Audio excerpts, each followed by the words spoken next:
Hey, you guys, this is Rafael Eledge from Relics.com in Savannah, Tennessee. It is so good to be back with you guys again today. And man, do I have a treat for you. Last week, I got a visit from my buddy Hank Weaves Jr. He came down to say hey, and he brought a little treasure, and I'm going to get to share that treasure with you guys today. Tell you a little bit of a story. We were up at the Louisville Gun Show, and several years ago we flew up there. And we were at the show, and he finds this gun, and we're able to buy this gun. And wonderful piece. It's been in his collection ever since. But we got back to the hotel that night, and we were celebrating because we had found several really, really cool things. We were up at Ron Dixon's gun show in Louisville, Kentucky. And the next morning, feel a little bit not quite so spry. The driver's driving us through, and we go through an area, and I said, man, I'm hungry. He said, I am too. And the only thing around that close was White Castle. So we're driving through the White Castle. I'm up front with the driver, and in the back of the car, Hank's kind of just sitting there resting. And the little boy comes on the intercom, and he says, please hold. And we sit there for a few more minutes, and then he comes back on, and he says, are you ready? And Hank leans up and he yells, for some football. And it was the coolest thing ever happened to that kid, and he never had a clue what happened on it. But we were able to get this gun. And when I walked up to the gun at the show, it was like, wow, that thing is gorgeous. And at the time, I didn't know a ton about them. Since he brought it down here last week, I've been able to research it a good bit, and I've learned a lot.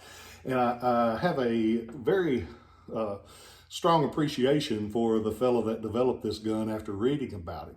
This gun is what's known as a Whitworth rifle. And you might have heard that name because actually it's accredited to be the first sharpshooter rifle was the Whitworth rifle that used a scope.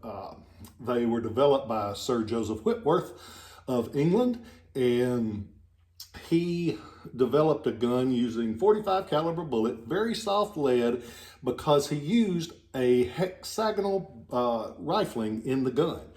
And it made it very accurate. Matter of fact, they were so deadly that Confederate sharpshooters loved them. Yankees were scared of them. And I don't blame them. They were a deadly weapon from long distances. This one is, upon first glance, is very similar to that Confederate one, except this one was made probably just a whisker after the Civil War. The Civil War one, the ones that came here were actually second quality ones that the Confederacy bought. They used a telescopic sight, and the sight mounted on the side and helped you be extra accurate. Those can bring a bloody fortune. Matter of fact, there's one that auctioned for $161,000 for that sniper version of the Whitworth rifle. They sold some commercially, like this one. They were sold original Whitworth. They were assembled a lot of times by the guys that bought some of the odds and ends leftovers. This one, though, has the Whitworth mark on the lock like this.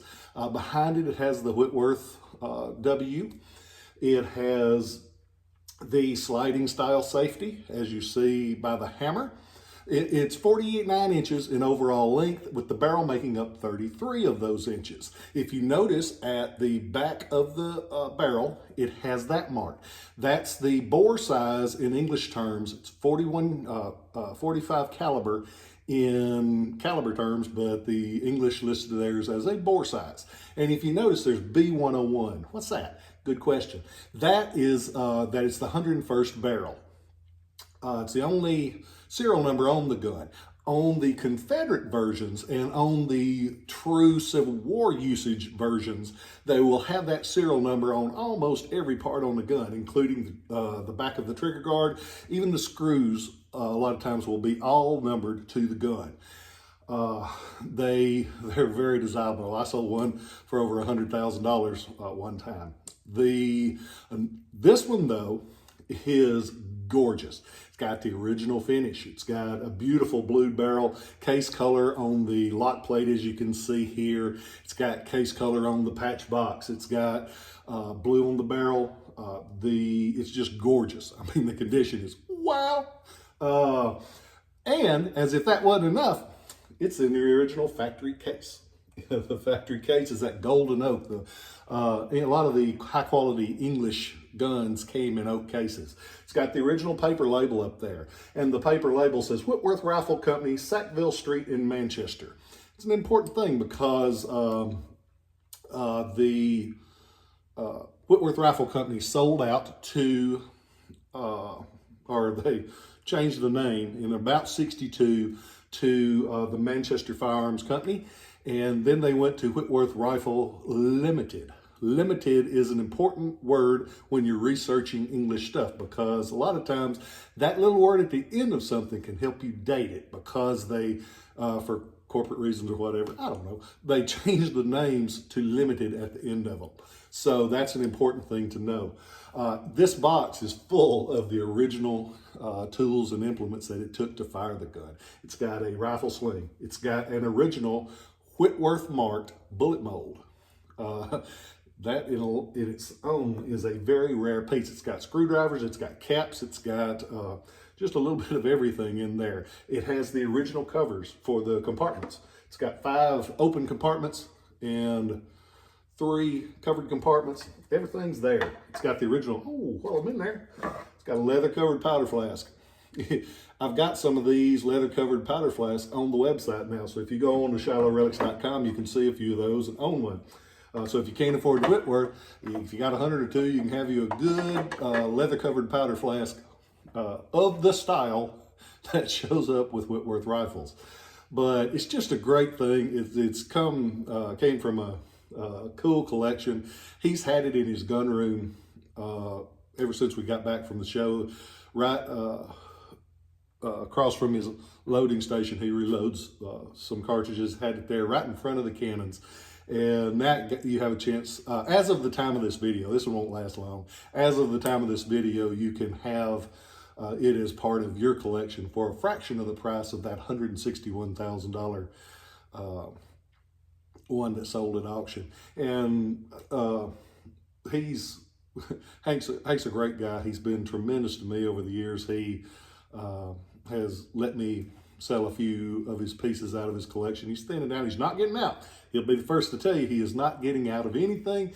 He is just simplifying things a little bit, and he decided to let this one go. If you get a chance, go onto the website. I've got some pictures of it, but I wish him the best in case he sees this. He's been very, very good to me over the years. When Lori died, he was a very good friend to me. He's been such an inspiration to me and a good friend to Catherine and I.